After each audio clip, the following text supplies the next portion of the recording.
Okay, we have a question here from Dan. That's a lovely name. Towards the end of your last podcast, you said something off the top of your head that has stuck with me since the moment I heard it. When answering a question regarding aesthetics versus performance, you stated that you see value in people being a bodybuilder all summer, Olympic lifter in the fall, a power lifter all winter, and a sprinter in the spring. Dan, thanks for saying that back to me, because as I'm reading that over, my thought process is that's pretty good.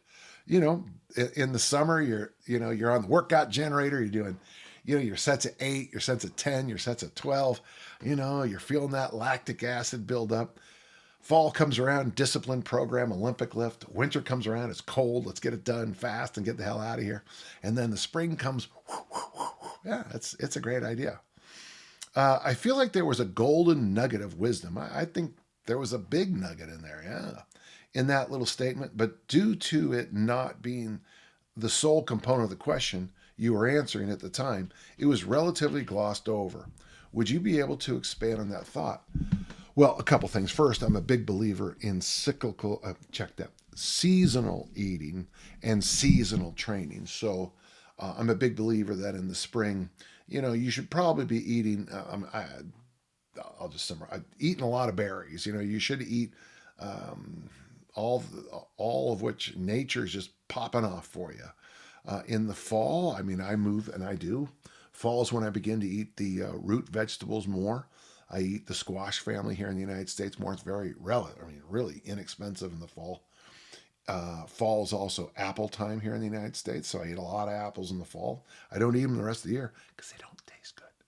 In the winter, I eat stews and I eat soups, and in the spring, it's of course in the Christian tradition we have Lent, which has got some fasting, and in the spring, I tend to push away a little bit from meat, a little bit. It's something I've been doing the last few years. The other day, I was at a gathering, and everybody else at the table ate steak, and I ate the vegetarian option. And I thought to myself, you're getting a little weird here, Danny. But it was good. I mean, so that's seasonal eating, and of course, it's a lot. There's great resources online. John Douillard has something called the 3-season diet, but you can also just type in eating according to the seasons. I know that the Utah, I don't think it's the Department of Agriculture, it might be Utah State Extension, actually has a whole chart about what vegetables and fruit to buy, what times of the year. I think there are times of the year, like it might be better to eat more.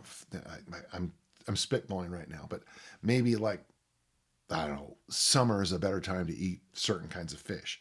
So during the summer, eat a spitball here, more trout in the summer and more turkey in November, more soup. So you're going to put more, you're going to use more bones. You're going to use more broth. You're going to use more, maybe even crappier kinds of meats in the winter, because when you make a soup or a stew, the magic is the time. And then of course, for seasonal training, if you actually did the Olympic lifting all fall, and then, when it got a little colder, did the powerlifting, do all 3 lifts 3 days a week, 3 sets of 3, a little Stefan Court working out.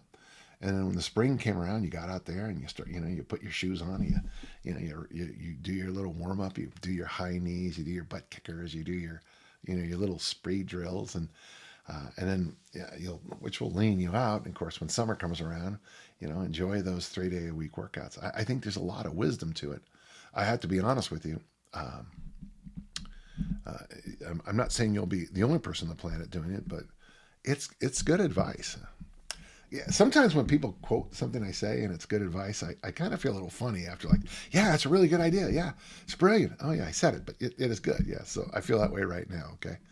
Good question, and I hope you go with this a little bit and get back to me and see how, and let me know. Okay, that's those are only 3 months periods. You can get a ton done, and then maybe even be looking forward to what's happening next after that. So win.